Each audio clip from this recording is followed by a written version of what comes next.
আমার আমার গল্পটি অনেক বড়, তবু বলবো আর কি। আমরা শুনতে চাই। সেটা হচ্ছে ভালোবাসারই গল্প, ভালোবাসার দাবি নিয়ে আসছি এখানে। আমি যেহেতু আপনার ভালোবাসার দাবি নিয়ে আসছেন, আপনি আপনাকে যে মানুষটার কাছে আপনি দাবিটা নিয়ে এসেছেন, সেই মানুষটা এই মুহূর্তে আপনাকে শুনছে হয়তোবা ওকে। তো আগেই বলেছি আমি চিটং ইউনিভার্সিটিতে পড়াশোনা করেছি। তো সেখান থেকে শুরুটা 2008 লাস্টে ডিসেম্বরে কোন একটা 28 তারিখে, আমার মনে আছে তারিখটা। আমার ফোন আসছিল একটা অপরিচিত নাম্বার থেকে অনেক রাত্রে। তো রিসিভ করলাম, তো তখন কিন্তু নাম টাম কিছুই বললো না, শুধু কথা শুনলাম। তো ফোনটা কেটে দিলাম, কয়েকটা সেকেন্ড কথা মানে মুহূর্ত আর কি। এরপরে অনেকদিন আর ফোন আসে না, তারপর আবার আসলো ওই নাম্বার থেকে। তো ফাইনালি যেটা বললো, আমি অমুক ঢাকা ইউনিভার্সিটি থেকে কেমিস্ট্রিতে অনার্স মাস্টার্স করা, এই নামটা কি বলা যাবে, মানে সে যে নামটা বলেছিল সেই সময়? অবভিয়াসলি সুমন বলেছিল। মানে বললো যে আমি সুমন, আমি ঢাকা ইউনিভার্সিটি থেকে অনার্স মাস্টার্স কমপ্লিট করেছি। সুমন রয় বলেছিল। সুমন রয়, ওকে। তারপর হচ্ছে এই তো বললাম যে তো আমাকে কেন ফোন দিয়েছেন, আমার নাম্বারটা কিভাবে পেয়েছেন? বললো যে হ্যাঁ পেয়েছি, কারো একজনের কাছ থেকে আপনার কথা শুনেছি, বাট তখন কিন্তু আমাকে কিছুই বলেনি ওভাবে। তো আমিও আর এতটা ইন্টারেস্ট দেখাইনি, পরে আমি ফোনটা কেটে দিলাম। ওভাবে আরো কয়েকদিন পরে ফোন আসলো, তো আমিও বললাম যে তো ওর টোনটা অনেক বেশি সুন্দর ছিল, ফোন ভোকালটা অনেক সুন্দর ছিল, অনেক, এখনো ভালো লাগে। তো তো আমার ভালোই লাগলো কথা বলে, আমারও একটু ইন্টারেস্ট ছিল, তার কারণে আমি একদিন ফোন দিলাম যে হ্যাঁ কেমন আছেন, ফর্মাল কথাবার্তা যেটা হলো আর কি। পরে এভাবে কথা হতো, মাঝে মাঝে কথা হতো। সে যেহেতু অনেক ব্যস্ত ছিল, একটা বিজনেসের সাথে জড়িত ছিল, অনেক বেশি ব্যস্ততা। তো এর মধ্যে কথা হতো সপ্তাহে 2-3 দিন এরকম, আস্তে ডে বাই ডে এটা বাড়ছে কথাটা। তো আপনি থেকে তুমিতে হলো, ভালো লাগা থেকে একটু অন্যরকম একটা ফিলিংস, ওর জন্য আমার একটু কষ্ট লাগা, যেটা সবকিছু বুঝতে পারলাম আর কি, যে আপনি তাকে ভিন্নভাবে আবিষ্কার করলেন, যে মানুষের প্রতি আপনার একটা ভিন্ন রকমের সিম্প্যাথি কাজ করছে। ঠিক তাই। পরে ও বুঝতে পারলো যে আমি ওর প্রতি অনেকটা একটু হচ্ছি, হ্যাঁ সেও বুঝতে পারলো। তো যাই হোক ওভাবে কথাও চলতো, কিন্তু আমাকে সে অ্যাভয়েড করতো প্রথম দিকে। যেমন ওর ফোনটা অনেক সময় বিজি থাকতো, তো আমার এগুলো অনেক, আমি একটু বেশি ইমোশনাল, এগুলো দেখলে আমি কান্না পেতো আমার। কিন্তু সে তখন আমার কিছুই হয়নি, ভালোবাসাও হয়নি, কিছুই হয়নি, কিন্তু ওর প্রতি আমার কেনটা এতটা ফিলিংস কাজ করতো যে ওর ফোন নাম্বারটা বিজি পেলে আমার খুব কষ্ট হতো। খুব কষ্ট হতো, আমার চোখের জল চলে আসতো এইভাবে। পরে একদিন আমি বললাম দেখো, একদিন বললাম যে মেয়েদের হচ্ছে শেষ আশ্রয়স্থল কোনটা জানো? তারপর বললো যে কোনটা? তার স্বামী হচ্ছে তার সবচাইতে নিরাপদ আশ্রয়। তুমি কি আমাকে সেই নিরাপদ আশ্রয়টুকু দিবা? আমি কিন্তু বলেছি। আপনি ফার্স্ট তাকে এই কথাটা বললেন, নট লাভ, যে তোমাকে লাভ করি এরকম কিছু, সরাসরি হাজবেন্ড। হ্যাঁ ওকে দিয়েছিলাম। তো যেহেতু আমি ওর প্রতি আমার একটু ভালোবাসা, অন্যরকম একটা ফিলিংস কাজ করতেছিল, তা আমি, সে বললে অনেকক্ষণ একটু চুপ করলো, বলছে হ্যাঁ দেয়া যাবে না কেন, অবশ্যই। তো তখন থেকে কথাটা আরো একটু এগোলো, যে আমি বুঝতে পারলাম যে ওর প্রতি আমার পরিপূর্ণ ভালোবাসা মেক হচ্ছে আর কি। তো এভাবে কথা হতো, সারা রাত জেগে কথা বলতাম। আমার রুমের পাশে অনেক সুন্দর একটা কার্নিশ ছিল, ওই কার্নিশে বসে বসে, চিটাগং ইউনিভার্সিটিতে, সামসুনার হলেই ছিলাম বলেই ফেলি। ওকে। তো আমার পাশে মানে রুমের পাশে একটা সুন্দর একটা গাছ ছিল, সেটা হচ্ছে চামেলি ফুলের গাছ।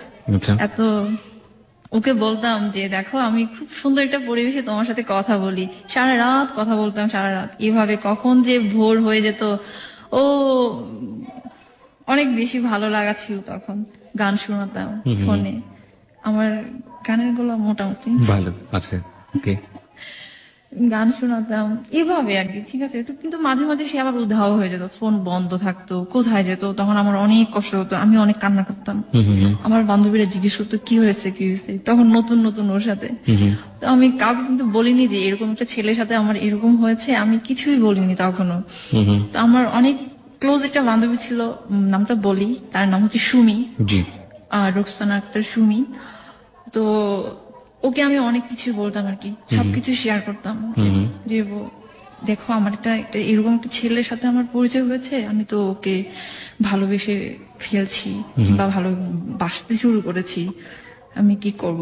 কতদিন ছিল আপনাদের এই ধরনের মানে সম্পর্ক, যা দেখেননি দুই চোখে, শুধুমাত্র ফোনে? এটা ছিল হচ্ছে 2008-এর লাস্টে ওর সাথে কথা হইতো, 2009 মেতে ওর সাথে আমার প্রথম দেখা হয় 20 তারিখে। তার মানে বলতে গেলে প্রায় 6 মাসেরও বেশি। আচ্ছা, ওকে। ওভাবে তো ওরকম ভাবে আমি আবার বলতাম যে আমি একটু স্বপ্নিক মানুষ আর কি। হ্যাঁ, যেমন আমি বৃষ্টিতে ভিজতে পছন্দ করি, তারপর হচ্ছে শাড়ি পরা আমার অনেক পছন্দ, অনেক ভালো লাগে। তো আমি এগুলা যখন হলে বিভিন্ন প্রোগ্রাম হতো আমাদের ভার্সিটিতে, আমার খুব ফিল করতাম যে আমার একজন মানুষ থাকবে কাছে, সে আমাকে দেখবে, আমি ওর সাথে ঘুরবো। যেমন বিভিন্ন ফেস্টিভ্যাল হয়, যে ভ্যালেন্টাইন্স ডে, তারপর পহেলা ফাল্গুন, এগুলো তো হয়, ক্যাম্পাসে হয় এগুলা। তো আমার খুব ইচ্ছে হতো। তো এপ্রিল 14 তারিখে যেটা হলো পহেলা নববর্ষে আর কি, আমি ওকে বললাম যে তুমি আসো না। আমি কিন্তু ওর প্রতি অনেকটাই অধিকার, মানে সে দেয়নি হয়তো, বা আমি নিজেই আমি করছি, তুমি আসো, আমি শাড়ি পরবো, তুমি দেখবা আমাকে। কিন্তু তখনও কিন্তু দেখা দেখি হয়নি ওদের, ঠিক আছে, ওর সাথে আমার। পরে ও বললো যে একবার বলে আসবে, একবার বলে আসবে না। সে আমাকে বলে তুমি ঢাকায় আসো। আমি বলছি ঢাকায় আসবো, আমি কোথায় থাকবো, আমার তো অনেক ঝামেলা হবে। যদিও আমি ঢাকায় পড়াশোনা করেছি কলেজটা, তারপরও আর কি। হ্যাঁ, তো আমি ওকে অনেক রিকোয়েস্ট করেছি, একদম ভোর রাত পর্যন্ত বলেছি তুমি আসো। সারা রাত আমার এখনো মনে আছে, আমি আমাদের হলের অনেক বড় একটা মাঠ ছিল, একদম চারপাশে অনেক ফুলের গাছ ছিল, তো ওই মাঝখানে কিছু চেয়ার ছিল বসার জন্য, ওখানে বসে বসে শুয়ে আমি ওর সাথে সারা রাত কথা বলছিলাম যে তুমি আসো। অনেক কান্না করেছে, কিন্তু সে আমার কথা রাখেনি। যাই হোক, আমি সবাই যেহেতু শাড়ি পরছে, তো আমিও পরলাম, শাড়ি পরলাম, সুন্দর করে সাজুগুজু করলাম, ফুল টুল দিলাম, আমার তো এগুলো একটু ভালোই লাগে। তো যাই হোক, সেটা গেল, সারাটা দিন ওভাবে গেল, মন খারাপ করে সবাই ঘুরতেছে তাদের ভালোবাসার মানুষকে নিয়ে। আমারও খুব ইচ্ছা ছিল। ও একটি বারের জন্য আমাকে ফোন দিল না ওই দিন, একটি বারের জন্য ফোন দিল না। হয়তো সেও তার ফ্রেন্ডের সাথে সময় কাটিয়েছে এখানে, আমি জানি না, এটা আমাকে আর পরে বলেনি। সারা রাত আমাদের ভার্সিটির প্রোগ্রাম হয়েছিল, লালন গান, এই সেই কত কিছু। তো এই তো হলে আসলাম, অনেক কান্না করলাম ওই দিনও, আবার রাত্রেও। ও ফোনই দিল না, আমার ফোন রিসিভ করলো না। এভাবে 2-3 দিন পরে আবার কথা হলো। তো আমি বললাম তুমি এত কষ্ট দিচ্ছ কেন আমাকে, শুরুটাই তো তুমি আমাকে কষ্ট দিচ্ছ। বলছে না, আমি তোমাকে এত কষ্ট দিচ্ছি না, হ্যান ত্যান, এইভাবে অ্যাভয়েড করলো কথাগুলো।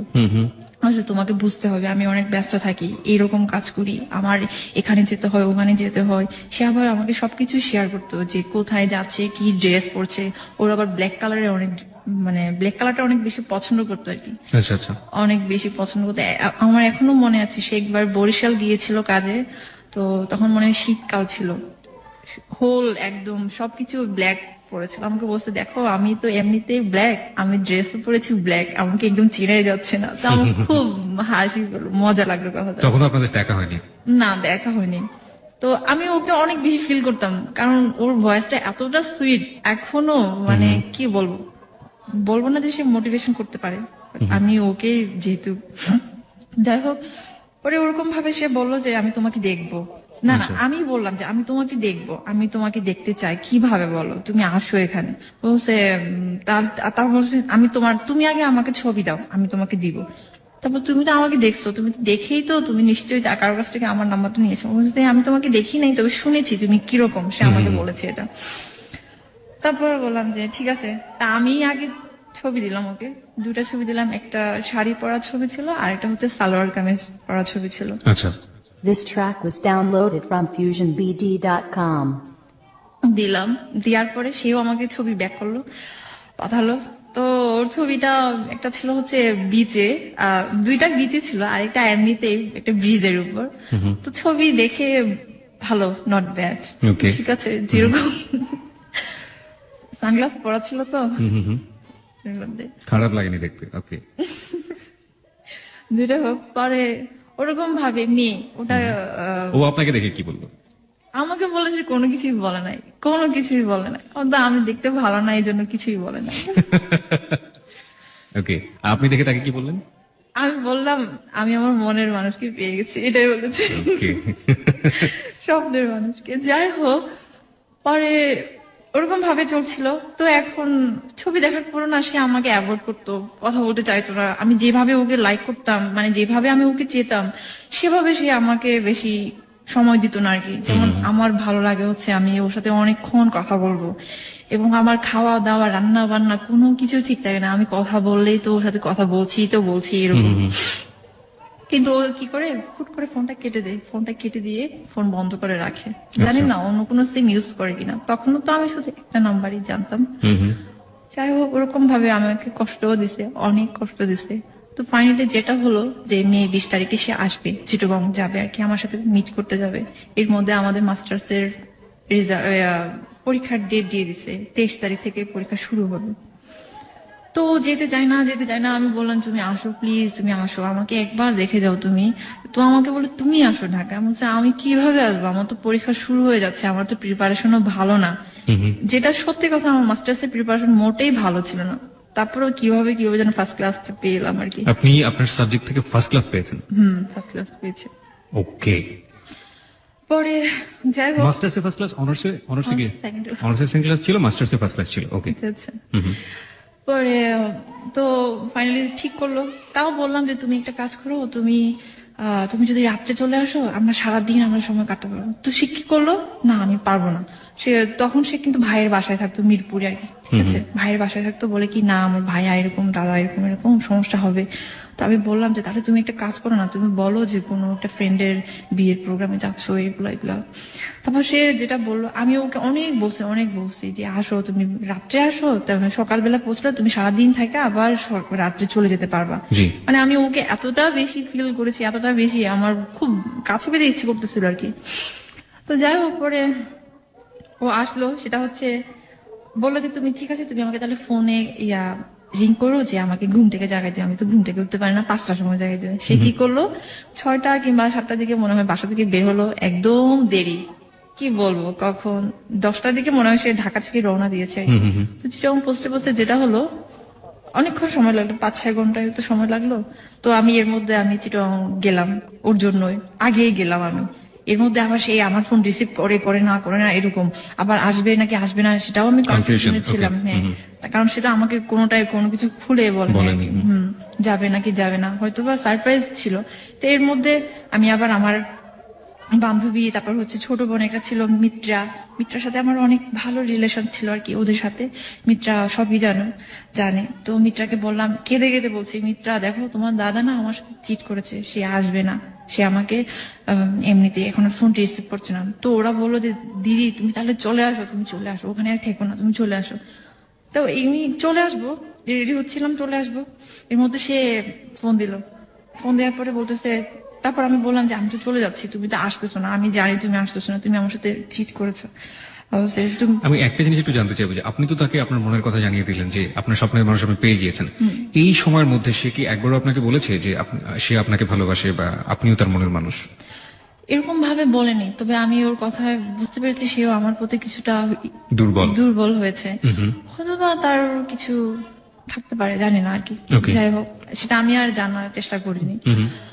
পরে ওরকম ভাবে তো বললো যে দেখো তুমি যদি চলে যাও তাহলে কিন্তু তুমি মিস করবা, আমি তোমার নাম্বারটা কার কাছ থেকে পেয়েছি সেটা কিন্তু তুমি মিস করবা। তা আমি বললাম যে তুমি কি আসতেছো? বলছে হ্যাঁ আমি আসতেছি, আমি অমুক জায়গায় আছি, তুমি হানিফ কাউন্টারে আসো। তারপর আমার মনে আছে আমি থেকে গেলাম শপিং কমপ্লেক্স নামে একটা জায়গা আছে মুরাদপুর, ওখান থেকে গেলাম আমি হচ্ছে হানিফ কাউন্টারে। তো আমি একটা পিছনের সিটে একটা বসেছিলাম আর কি, যেখানে গেস্ট হাউস ছিল। তো ও আগে থেকেই বসেছিল একটা পাশে ছোট্ট একটা দোকানে, ওখানে বসে সে কিছু হালকা খাচ্ছিল আর কি। তো আসার পরে হাসলো সেও। আমি তো ওকে দেখে ছবির সাথে মিলাতে পারছি না আর কি। হ্যাঁ, তখন চোখে চশমাও নেই, গায়ে কালো কাপড়ও নেই। আমার এখনো মনে আছে সে একটা কফি কালারের একটা প্যান্ট, তারপর হচ্ছে স্কাই কালারের, এখানে একটা কথা আছে, সে তার প্রিয় রং হচ্ছে ব্ল্যাক আর একটা হচ্ছে ব্লু কালার। সে আমাকে বলেছিল তোমার সাথে আমার ফার্স্ট যেদিন দেখা হবে তুমি পরবা হচ্ছে ব্লু কালারের একটা ড্রেস। তো আমি ওর কথা রেখেছি, আমি ব্লু কালারের একটা ড্রেস পরে গিয়েছিলাম। আমাকে ভালোই লাগছিল, জানি না সবাই বলছিল ভালো লাগছে, যাই হোক এটাই। ও তারপর দেখা হলো, তারপর বসলাম কিছুক্ষণ ওই ছোট্ট পাশের দোকানে আর কি। ও বললো যে তুমি কিছু খাবা? বলছে না। প্রথম কথা এটা ছিল তুমি কিছু খাবা? আচ্ছা। তো বলছে না আমি কিছু খাবো না, আমি শুধু তোমাকে দেখবো বলো। আপনি বলেছিলেন এটা? ওকে। আর ও কি বললো? তুমি কিছু খাবা? হ্যাঁ। আর কিছু কথা হলো না, পরে ওখান থেকে বের হয়ে আমরা রিক্সা নিয়ে আমরা ইয়েতে গেলাম, ফয়েজ লেকে গেলাম আর কি। চিটাগং ফয়েজ লেক। ফয়েজ লেকে আর ঢুকি নাই, পরে ও কিছু হয় না, এর মধ্যে লাস্ট। ঠিক এই জায়গাটায় আমরা গল্পটা একটু থামাতে চাই সংবাদের জন্য। সংবাদের বিরতির পর বাকি কাহিনীর দিকে আমরা এগোবো। এবং পৃথিবীতে আপনি অনেক ধরনের ভালোবাসার কাহিনী আপনি শুনেছেন, অনেক ধরনের লাভ স্টোরি আপনি শুনেছেন। আমার এই ক্ষুদ্র জীবনে আমি যত ধরনের লাভ স্টোরি মুভি দেখেছি বা শুনেছি, আমি তার সাথে আজকের এই ঘটনার কোনো মিল খুঁজে পাইনি। আশা করছি আপনি আমাদের সঙ্গে রাত 2টো পর্যন্ত থাকবেন এবং এই সময়টাকে উপভোগ করবেন। সংবাদের পরপরই ফিরে আসছি।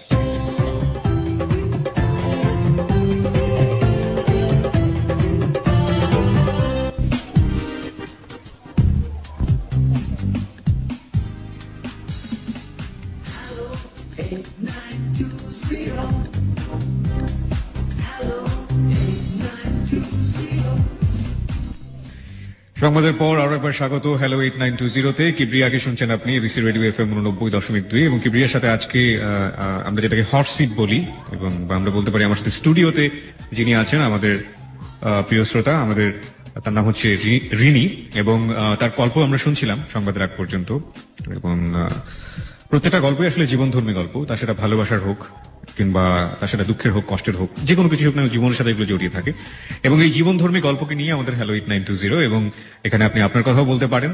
আমাদেরকে ফোন করার নাম্বারটা হচ্ছে 91156668, যেটা অনুষ্ঠানের শুরুতেই বলে নিয়েছি। 24 ঘন্টায় নাম্বারটি খোলা থাকে, খোলা রেখেছি এবিসি আপনার জন্য।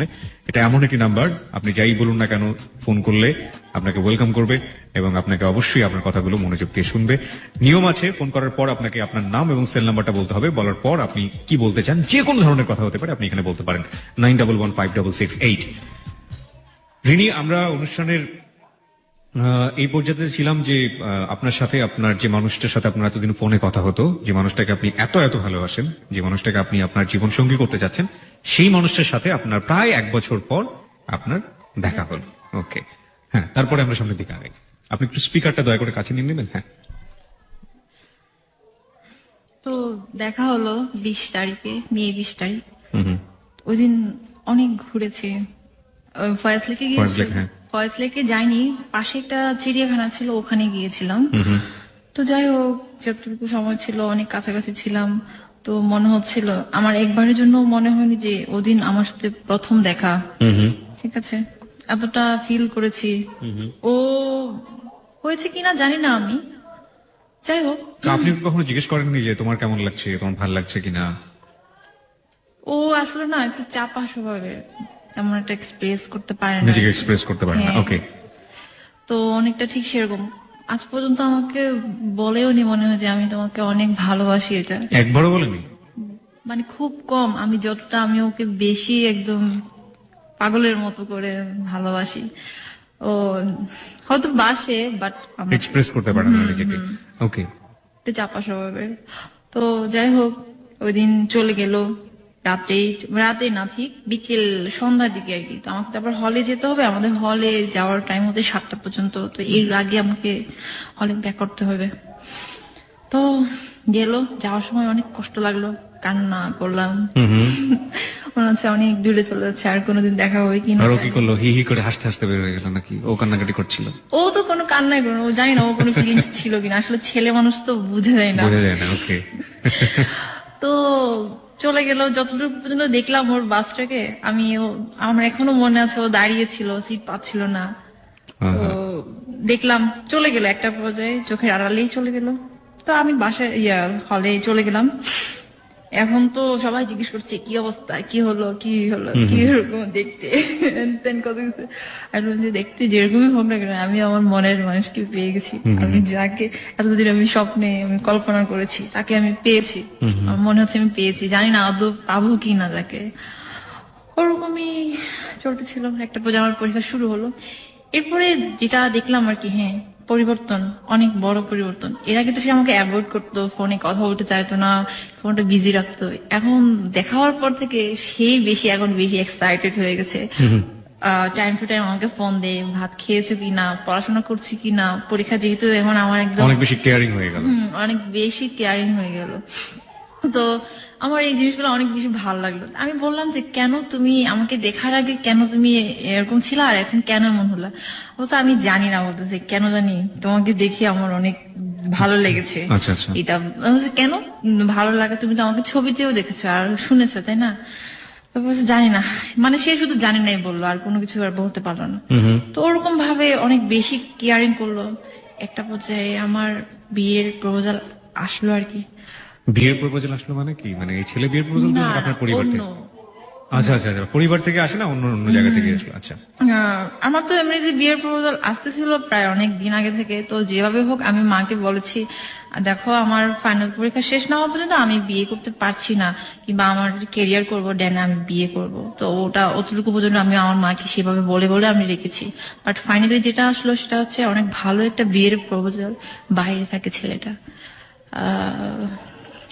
আচ্ছা, এখানে আমি একটু আমাদের শ্রোতাদের উদ্দেশ্যে একটু একটা জিনিস পরিষ্কার করে রাখতে চাই।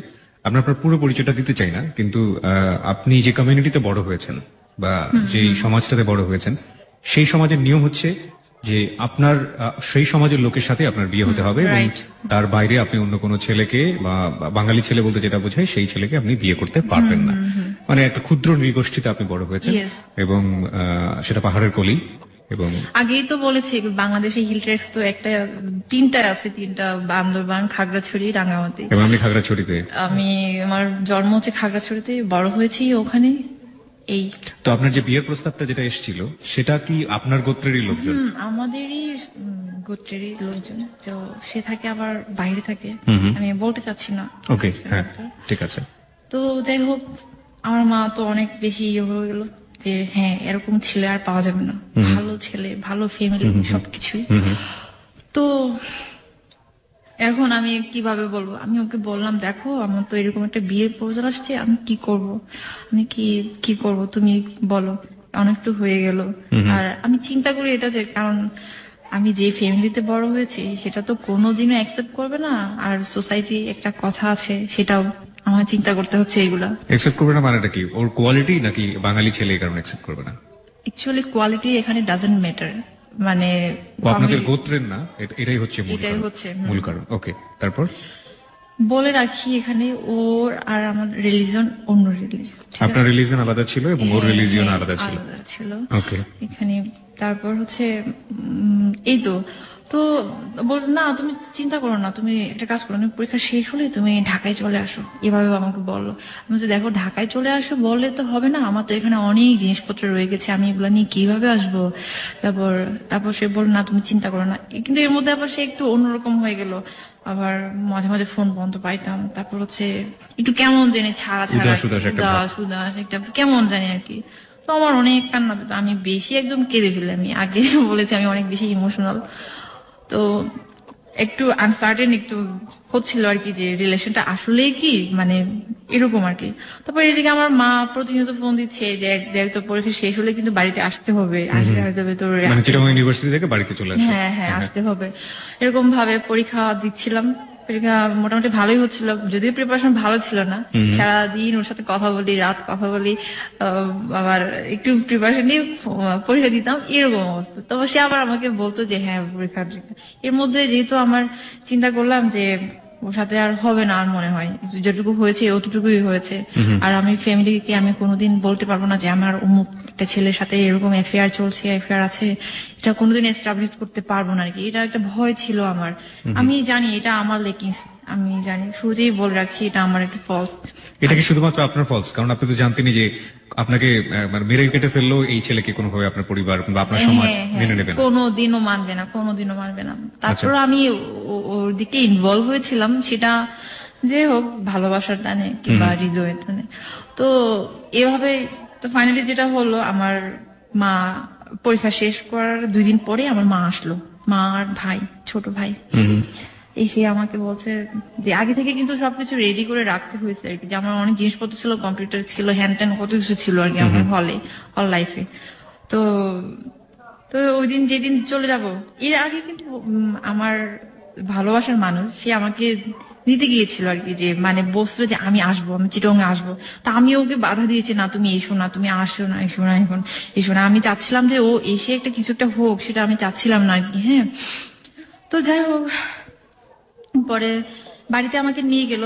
বাড়িতে নিয়ে যাওয়ার ঠিক 15 দিনের পরে আমার এঙ্গেজমেন্ট হয়ে গেল ওই ছেলের সাথে, প্রবাসী ওই ছেলেটার সাথে, আপনার গোত্রের যে ছেলেটা।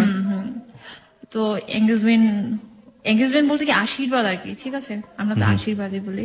তো ওই ছেলে তখনও বাইরে ছিল, এপ্রিলে আসার কথা ছিল আর কি, এপ্রিলে আসার কথা ছিল। ওর মা, তারপর আত্মীয় স্বজন সবাই এসে আমাকে আশীর্বাদ করে গেল। এর মধ্যে কিন্তু আমি ওকে অনেক লাভ করি, এটাও আমি ভুলতে পারছি না। বাট তারপর আমি একটা যেটা হচ্ছে আমি ডিসিশন নিয়েছিলাম যে যেহেতু আমি এঙ্গেজমেন্টটা করেই ফেলেছি, তাহলে আমি এখন আমার বাবা মায়ের কথা মতোই আমি ওই ছেলেটাকে বিয়ে করবো। ওই ছেলেটাকে আপনার দেখা হয়নি? ছেলেটা তখন অস্ট্রেলিয়াতেই থাকে। অস্ট্রেলিয়া থাকে, ছবিতে দেখেছি, কথা হয়েছে। আচ্ছা আচ্ছা, অস্ট্রেলিয়া। ওকে, যাই হোক, তারপরে পরবর্তীতে কি হলো? মানে যখন আপনি সিদ্ধান্ত নিয়ে ফেলেন সেই ছেলেটাকে আপনি বিয়ে করবেন, এবং লম্বা একটা ব্রেক আপনার চলে আসলো, আপনি যাকে লাভ করেন তার সাথে, তাই তো? তারপর আমি সিম চেঞ্জ করেছিলাম মাঝখানে, আবার আগের সিমে আবার গেছি, এরকম আর কি। সে আমার বেশ কয়েকটা নাম্বারই জানতো, যার কারণে আমি আর করতে পারিনি আর কি। পরে আমি ওকে মেসেজ দিলাম যেদিন আমার এঙ্গেজমেন্ট হবে, যে দেখো আমার মানে অমুক তারিখে আমার এঙ্গেজমেন্ট হবে। কিন্তু সে বিশ্বাস করেছে কিনা জানি না আর কি। হ্যাঁ, এর মধ্যে কিন্তু সে আমার সাথে অনেকবার ফোনে ট্রাই করেছে, বাট আমি ওকে অ্যাভয়েড করেছি প্রথম দিকে আমি ওকে অ্যাভয়েড করেছি, কারণ আমি যেহেতু ফ্যামিলির সাথে আমি অ্যাডজাস্টমেন্ট হচ্ছি, যার কারণে আমি চেয়েছিলাম তাহলে ওকে আর কেন কষ্ট দিব, কষ্ট তো আমিও পাচ্ছি, ও আরো বেশি পাবে, এই কারণে। তো যাই হোক, যথারীতি আমার এঙ্গেজমেন্ট হলো, আশীর্বাদ হলো, ছোটখাটো একটা বিয়ের মতো একটা প্রোগ্রাম হয়েছিল আমাদের বাড়িতে। অনেক আত্মীয় স্বজন, তারপর হচ্ছে পাড়ার প্রতিবেশী সবাই, আর শ্বশুর বাড়ির লোকজনও অনেক কিছুই নিয়ে আসলো আমার জন্য। এক কথায় আমার শাশুড়ি আমাকে তো অনেক বেশি একদম কি বলবো, নিজের মেয়ের মতো করে, মানে যেটা বলে না মনে প্রাণে একটা বউ পেয়েছি, হয়তোবা সেরকম ভাবে পেয়েছিল আমাকে। যাই হোক, পরে ফাইনালি যেটা হলো, এর মধ্যে কিন্তু ওর সাথে আমার আর কোনো কথা হয় না, সুমনের সাথে আর কোনো কথাই হয় না। আমি টোটালি ওকে অ্যাভয়েড করে, ফোন দিলে রিসিভ করে না, তারপর অন্যকে দিয়ে ফোন রিসিভ করায়, এই হ্যান ত্যান এগুলা। এর মধ্যে আমাকে যেহেতু বাইরের একটা ছেলের সাথে বিয়ে হয়েছে, মানে এঙ্গেজমেন্ট হয়েছে, তো সেভাবে তো নিজেকে সেট আপ করতে হবে, হ্যাঁ, রেডি করতে হবে। তো আমাকে ঢাকায় পাঠানো হলো ড্রাইভিং শেখার জন্য, হায়ার্স করার জন্য, বিভিন্ন আরো যা যা কিছু লাগে আর আইএলটিএস এবং ড্রাইভিং শেখার জন্য। তো ফাইনালি আবার 20 দিন পরে আমি ঢাকায় আসলাম।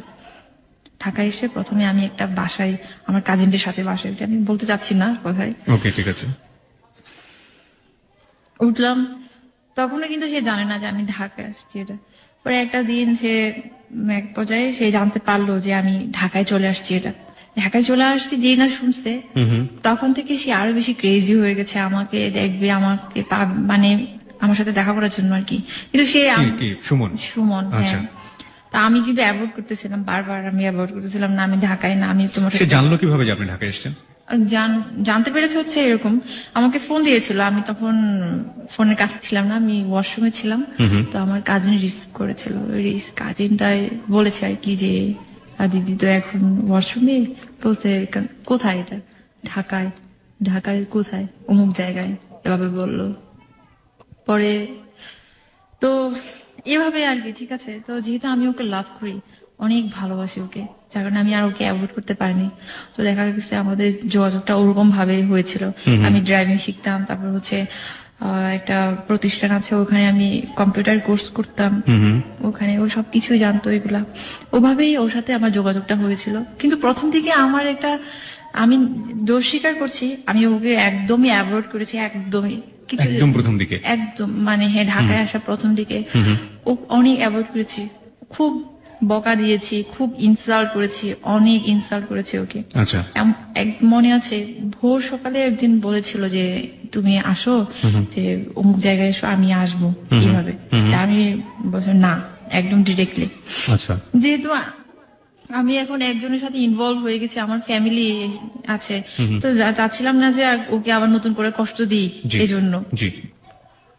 তো দেখা গেল ওরকম ভাবে চলতে চলতে আমি আর পারিনি। পরে ওর সাথে আমার যোগাযোগ হয়ে গেল, দেখা হওয়ার পরে তো আরো বেশি কান্না করলাম, অনেক ও অনেক বেশি ইমোশনাল হয়ে গেল।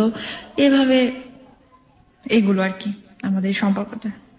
হ্যাঁ, তো ফাইনালি ওখানে 1 মাস ছিলাম আমি ওই বাসা থেকে চেঞ্জ করে আমি একটা হোস্টেলে উঠলাম।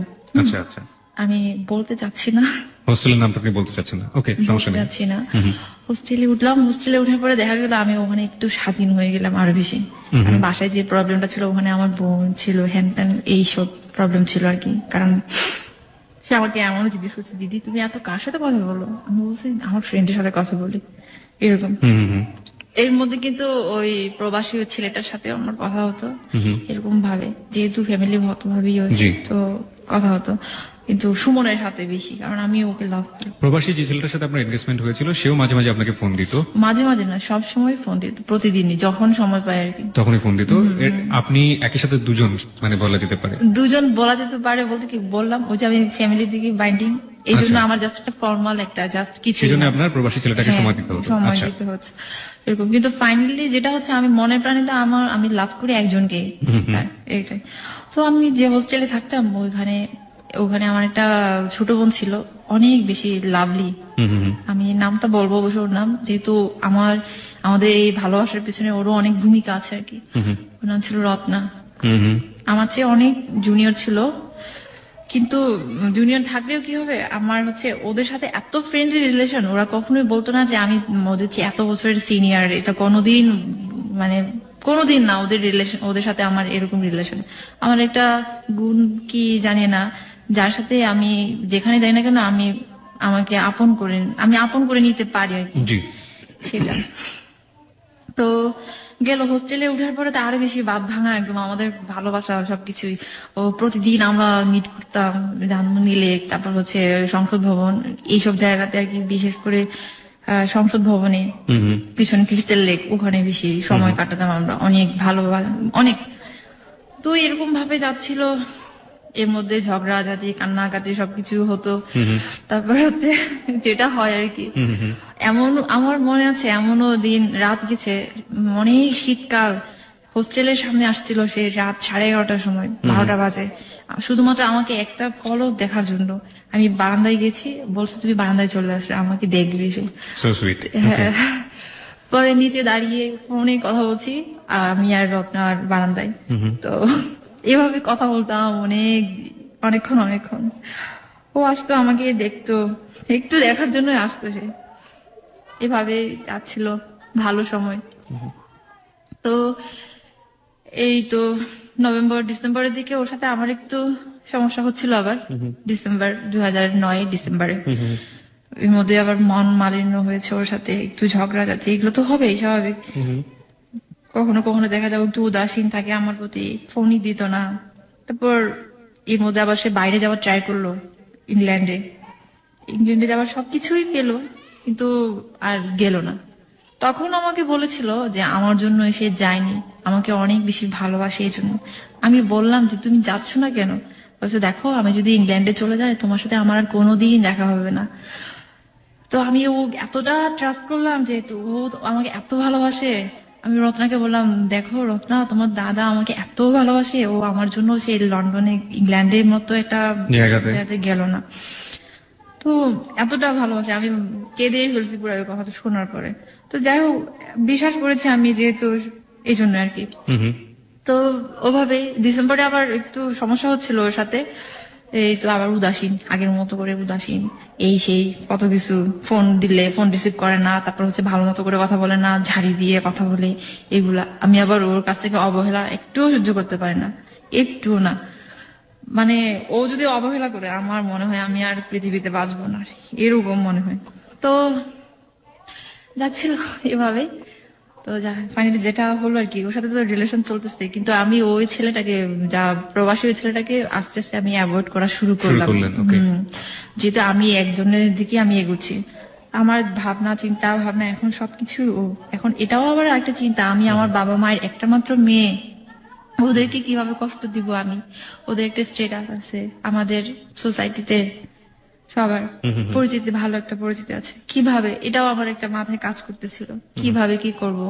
আবার ওকে ভালোবাসি এটাও তো পারছি না আমি ফেলতে, এটাও সর্বোপরি ভালোবাসাটাই বেশি ছিল আর কি।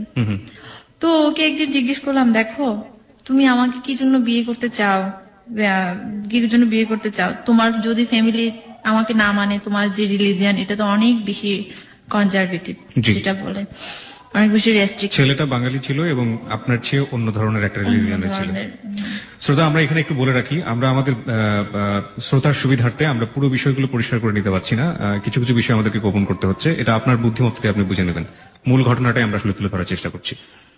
তো জিজ্ঞেস করলাম যে তুমি যদি এই কাজটা করো তাহলে তো তোমার ফ্যামিলি, তোমার মা, তুমি তো তোমার মাকে অনেক বেশি ভালোবাসো, অনেক শ্রদ্ধা, কি করবা তাহলে।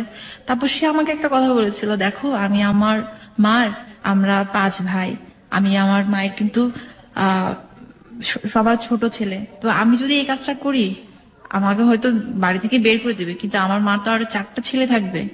এটা বলার পর আমি এতটা বেশি আরো প্রতি মুগ্ধ হলাম, ওর কথা এত ভালো লাগলো যে আসলে ও আমাকে চায় মন থেকে, ও আমাকে ভালোবাসে। তাহলে আমি আরো বেশি আর একটু সাহস পেলাম যে হ্যাঁ বিয়ে করবো তাহলে এরকম। তারপর আমি বললাম, দেখো আমার বাবা মা যদি আরো বললাম না আর কি, যে বাবা মার আশীর্বাদ ছাড়া কোনো ছেলে মেয়ে মানে সন্তান সুখী হতে পারে না। তা আমি যদি এই কাজটা করি আমি তো অনেক বেশি অপরাধী হয়ে যাবো, দুজনেই আমরা সমান অভিশপ্ত জীবনযাপন করবো। তারপর সে আমাকে বলল, শোনো এগুলো আসলে ঠিক, কিন্তু কথা হচ্ছে কি সবার সব সময় তো আর একই রকম যায় না, হয়তো 1 মাস 2 মাস আমাদেরকে মানবে না, কিন্তু পরে ঠিকই মেনে নিবে আমরা। আর আমি অবশ্যই তোমার মার মন জয় করতে পারবো, এটা আমার বিশ্বাস। সে আমাকে এটা বলেছিল। তারপর এগুলো বলার পর আমি আরো বেশি একটু সাহস পেলাম, ঠিক আছে ওকে ফাইন, তাহলে আমরা বিয়ে করবো এখন। তো ফাইনালি যেটা হলো জানুয়ারি, আমার ঠিক তারিখটা মনে নেই, ওই দিন ওর ভাইস্টার বার্থডে ছিল, ওই দিন বার্থডে ছিল। তো আমরা গেলাম হচ্ছে মন্দিরে, গেলাম ঢাকেশ্বরী মন্দিরে বিয়ে করার জন্য। First time this is the first time বিয়ে করার জন্য গেলাম। পুরোহিতের কাছ থেকে জিজ্ঞেস করলো কি কি লাগে, কি কি করতে হবে। তো পুরোহিত বললো যে অত টাকা লাগবে। তো তখন ওই মুহূর্তে ওর এত টাকা ছিল না। আপনি রিলিজিয়নটা চেঞ্জ করলেন কখন? সেটা হচ্ছে বিয়ের পরে আপনি আপনার ধর্মান্তরিত হয়েছেন। আচ্ছা।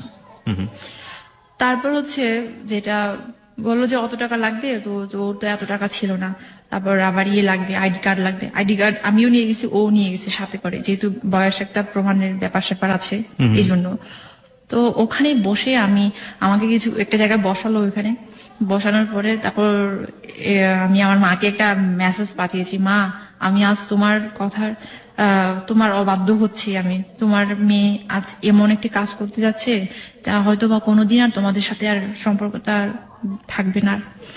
ভাগ্য ভালো মেসেজটা যায়নি, এনি হাউ, মানে নেটওয়ার্কের প্রবলেমে হোক যেভাবে হোক যায়নি, মেসেজটা সেন্ড হয়নি। তো পরে ওখানে একটা পুকুর আছে, পুকুর ঘাটে আমরা বসেছিলাম সিঁড়িতে। তখনই ও আমাকে বলল, দেখো আমার নাম কিন্তু এটা না, আমার নাম অমুক। মানে সুমন বললো যে তার নাম এটা না। দেখো আমার নাম কিন্তু এটা না, আমার নাম কিন্তু অমুক, এই যে আমার ভিজিটিং কার্ড এটা। তারপর আমি কিন্তু অবাক হলাম না। হ্যাঁ, তারপর বললো যে আমি তোমাকে যেটা বলেছি আমি ঢাকা ইউনিভার্সিটি থেকে অনার্স মাস্টার্স করা কেমিস্ট্রিতে, সেটাও কিন্তু না। আমি তোমার চেয়ে 1 বছরের সিনিয়র, বাট আমার কিছু একটা বছর গ্যাপ গেছে, যার কারণে আমি এখন তোমাদের সাথে, কিন্তু আমি তো ন্যাশনাল ইউনিভার্সিটিতে পড়াশোনা করি, যার কারণে তোমাদের এখন পরে হয়ে গেছি। কারণ এটা কি আপনার বিয়ের আগে বললো না বিয়ের পরে বললো? বিয়ে হয়নি ওদিন। আচ্ছা, মন্দিরে বিয়ে হয়নি, ফার্স্ট টাইম। ঠিক আছে। তারপর আমি ওকে বললাম যে দেখো তুমি যাই হও না কেন সেটা আমার দেখার বিষয় না, আমি তোমাকে ভালোবাসি, এটাই হচ্ছে চরম সত্য। তুমি যেই হও না কেন, তুমি যাই করো না কেন, সেটা আমার দেখার বিষয় না, আমি তোমাকে ভালোবাসি এবং আমি তোমাকে বিয়ে করব। Love is truly blind. Okay, তারপর যেটা হলো, ওকে, তারপর বললো যে এত টাকা লাগবে। এখন তো আমার তো এত টাকা নেই, আমার কাছে তো মাত্র 3000 টাকা আছে, 8000 টাকা লাগবে বলছিল। তো আমারও তখন টাকা ছিল না অত টাকা। তো বললো যে তাহলে আমরা আরেকদিন আসবো, আরেকদিন এসে আমরা বিয়ে করবো এরকম দরকার হলে। তারপর পুরোহিত বললো যে আপনারা একটা কাজ করতে পারেন, আপনারা এখানে না করে আপনারা কোর্টে গিয়ে বিয়ে করতে পারেন, সেটাও বললো আর কি। আচ্ছা। তারপর বের হলাম মন্দির থেকে, আমাকে আসার সময় একটু মজা করলো, তোমার জন্য একটু শাখা কিনে দিই, তাই না? শাখা, এখন শাখা কিনবা কেন? আমি বললাম বিয়ে হোক তারপর না শাখা পরবো, শাখা সিঁদুর পরবো, এইগুলো আর কি। তো আসলাম, আসার সময় আমরা আবার গাউসিয়াতে গেলাম, ওর ভাইস্টার জন্য কিছু জিনিস কিনলো, বার্থডে যেহেতু ছিল এই জন্য। তো পরে বললো যে তুমি হোস্টেলে যাও, আমি বাসা ইয়েতে যাচ্ছি। পরে আমি ওই দিন আবার ওকে ক্যামেরাটা দিয়ে দিলাম, আমার ডিজিটাল ক্যামেরা ছিল, ওটা আমি ওকে দিলাম ছবি টবি উঠাবে এই জন্য। পরে যাই হোক ওরকম ভাবে এর মধ্যে জানুয়ারি, তো ওটা কত তারিখ ছিল আমার ঠিক মনে না, ঠিক কয়েকদিন আবার 10 দিন কিংবা 8 দিন এরকম পরে 27 তারিখ ছিল ওই দিন, মনে আছে আমার। 27 তারিখে ঠিক করলো যে আমরা ওই দিন বিয়ে করবো। এর মধ্যে আমি শুধু বলতেছি আমরা কবে বিয়ে করবো, কবে বিয়ে করবো, এরকম ভাবে বলতেছি। তারপর বলছে তুমি তো এখনো পর্যন্ত ওই ছেলেটাকে বলতে পারো না, তাহলে কিভাবে বিয়ে করবা, কিভাবে বিয়ে করবা? তো শোনো, এটা কোনো বিষয় না, আমি তোমাকে ভালোবাসি, এটা হচ্ছে কথা, আমি তোমাকে বিয়ে করবো, তোমাকে ছাড়া বাঁচবো না, এইসব কথা আমি ওকে বলছি। আসলে অনেক বেশি ছিলাম। তারপর যাই হোক পরে তো 27 তারিখ আসলো, ওই দিন শাড়ি পরেছিলাম, মনে আছে এখনো, অনেক সুন্দর করে সেজেছিলাম, ফুল দিয়েছিলাম খোপায়। তারপর এই তো ও আসলো, ও একটা ব্ল্যাক কালারের ইয়ে পড়ছিল, ব্লেজার পড়েছিল, তো রিক্সাতে করে আসলো আর কি। আপনাদের বিয়েতে আপনাদের কোনো ফ্রেন্ড বা শুধুমাত্র আপনারা দুজনই ছিলেন? হ্যাঁ, আমরা শুধু দুজনই ছিলাম। কোথায় বিয়ে করলেন? বলছি। তারপর আমি গেলাম, আমি শাড়ি তো পরলাম, তো আমাকে ভালোই লাগছিল ওই দিন। পরে ও রিক্সাতে উঠলাম, ও বসেছিল আগে থেকেই, ওখান থেকে গেলাম হচ্ছে লালমাটিয়াতে একটা মহিলার বাসায় গেলাম। ওখানে ওর কিছু কাজ ছিল আর কি, ওর ইয়ের কাজ, ব্যবসায়িক কাজ ছিল। পরে ওখান থেকে গেলাম সিএনজি ভাড়া করে হচ্ছে সদরঘাট গেলাম, সিএমএম কোর্ট, যেটাকে বলা হচ্ছে জজ কোর্ট মনে হয়।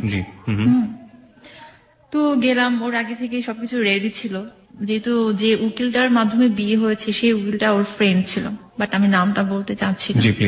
সমস্যা নেই। আগে থেকে ওর কথা মনে হয় রেডি ছিল সবকিছু, যেহেতু বিয়ে করবো আগে থেকে তো স্বাভাবিক একটা রেডি থাকতে হবে। তো গেলাম, যাওয়ার পরে যেটা হলো আর কি, কিছুক্ষণ বসলাম, বসা না অনেকক্ষণ দাঁড়িয়ে থাকতে হয়েছে, উকিলটা একটু ব্যস্ত ছিল তো এই জন্য। যাই হোক পরে গেলাম ওনার চেম্বারে, চেম্বারে যাওয়ার পরে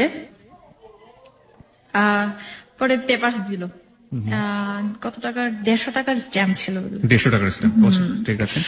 পেপারস দিল, ওখানে পড়লাম, যা যা কিছু লেখা আছে সবকিছুই পড়লাম। আমার নাম অমুক, অমুক থেকে অমুক নাম হচ্ছে। আপনার নাম চেঞ্জ করা হয়েছিল? নাম চেঞ্জ করার পর আমার নাম দীপান্বিতা করা হয়েছিল। ওকে, এটা কার পছন্দের নাম ছিল? ওরই পছন্দের নাম ছিল?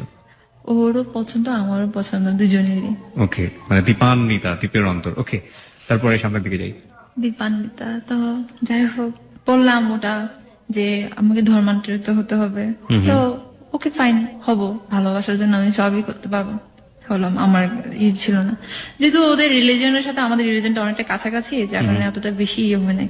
সেটা আমার কাছে আসলে প্রত্যেকটা ধর্মের প্রতি আমার অবশ্য শ্রদ্ধা আছে, সেটা মুসলিম হোক, সেটা হচ্ছে খ্রিস্টান হোক, এটা কোনো বিয়ে না। যাই হোক, আমার কাছে সবচেয়ে ছিল হচ্ছে ভালোবাসা, মানে আমি ওকে ভালোবাসি, ও যেই ধর্মের হোক না কেন, ব্যাস এটাই হচ্ছে কথা। তো যেটা হোক, তারপর আমার আইডি কার্ড দিতে হলো, ছবি দিতে হলো, সবকিছু ওখানে গিয়ে করা হলো, সিগনেচার করলাম, ও করলো। এরপরে তো আমি জানি না, অ্যাকচুয়ালি আমি জানতাম না যে রেজিস্ট্রি বিয়ে কিভাবে কি করতে হয়, ওটাই আমার ফার্স্ট টাইম ছিল এবং ওটাই হয়তো বা লাস্ট টাইম, জানি না। ওরকম আগে কোনো মানে ধারণা ছিল না যে এরকম করতে হয়, ওরকম করতে হয়, সেটাও জানি না। তারপর আমি ওকে জিজ্ঞেস করলাম যে আমাদের কি সাক্ষী লাগবে না, কোন সমস্যা হবে না? বলছে না, সাক্ষী লাগবে না, কারণ হচ্ছে উকিলটা আমার পরিচিত, তো আমার ফ্রেন্ড, তো এই জন্য লাগবে না। তো বললাম এটা যদি কোনো প্রবলেম হয়, সে না হবে না, কোনো সমস্যা নাই। তারপর আমি অ্যাডভোকেটকে বললাম যে আমি কি 1 কপি পেতে পারি না এখান থেকে? বলছে দেখো এখনো তো কাজ শেষ হয় না, কাজটা বাকি আছে, ম্যাজিস্ট্রেট সিগনেচার লাগবে, দেন আমি আপনাকে 1টা কপি দিতে পারবো, বাট আমি এখন দিতে পারছি না। তো আমি ঠিক আছে, ওকে ফাইন, যেহেতু ও আছে, আমি আর এটা নিয়ে আমি আর কোনো টেন্স করি নাই আর কি। হ্যাঁ, ওখান থেকে বের হয়ে আমরা একটা হোটেলে গেলাম, রেস্টুরেন্টে গেলাম, অনেক খেলাম, কিছু বিয়ে করেছি যেহেতু আপনি কি কপিটা পরবর্তীতে পেয়েছেন এখন পর্যন্ত? না, আপনি এখন still you don't have any copy. Okay, খাওয়া দাওয়ার পরে কি হলো? পরে ওখান থেকে উনি চলে গেল ওনার চেম্বারে, আমরা বের হলাম, বের হয়ে বাসে উঠলাম। বাসে উঠে আমি এতটা ক্লান্ত লাগছিল আমার, সারাদিন একটা ইয়ে গেছে, মেন্টাল টেনশন, যদিও কোনো ফিজিক্যালি কোনো টেনশন হয়নি, ইরিটেশন হয়নি, তো মেন্টালি টেনশন যেটা আর কি বেশি। তো আমাকে বলতেছে আজকে অনেক বেশি ভালো লাগছে, অনেক বেশি, অনেক বড় একটা কাজ আজকে শেষ করলাম, তোমাকে আমি সারা জীবনের জন্য পেলাম, আর কোনোদিন হারাতে হবে না। আমার এত ভালো লাগছিল, আমি বাসে যে আছি এটা আমার খেয়ালই ছিল না, আমি ওর বুকে মাথা রেখে আমি ঘুমিয়ে ঘুমিয়ে আসছি সারাটা। সদরঘাট থেকে একদম ফার্ম গেট পর্যন্ত ওভাবে আসছিলাম, আমি জানি না কখন ফার্ম গেট পৌঁছাইছি। পরে আমাকে জাগাইতেছে, ও বলতেছে ও আচ্ছা সরি, এর মধ্যে আমার বাড়ি থেকে ফোন আসছে, আমার মা ফোন দিছে, বলছে এই তুই কোথায় আসছিস রে, হোস্টেলের না তুই? বলছে না মা, আমি তো বাইরে, আমি একটু বাণিজ্য মেলা আসছি, তখন বাণিজ্য মেলা চলতেছিল। বাণিজ্য মেলা তুই কার সাথে আসছিস তুই? ও আবার কথা বলতেছিল, তো ওর কথা শুনছে আমার মা, পাশেও কথা বলতেছিল, বলছে তোর সাথে কে, কোন ছেলে আছে? আমি বলছি না কোনো ছেলে না, বাসে তো অনেক ছেলে থাকে, ওই ওখানকে তুমি শুনছো মনে হয়। কিন্তু মা তো ঠিকই বলছে না, তুই নিশ্চিত কোন ছেলের সাথে তুই ঘুরতেছস, তুই হেরে দে, এভাবে বলতেছে আমাদের ভাষায়। পরে বললাম যে না মা, তুমি বিশ্বাস করো, আমি কারোর সাথে না, আমার পাশে আরো অনেকজন লোকজন আছে, ওদের কথা তুমি শুনছো এটা। ওভাবে ফোনটা মানে কেটে দিলাম। তো পরে তো ফার্ম গেট আসার পর This track was downloaded from FusionBD.com. বলতেছে তুমি যাও বা তুমি হোস্টেলে যাও, আর টেনশন করো না এটা নিয়ে, আমি একটু কাজ আছে, আমি কাজে যাই এভাবে।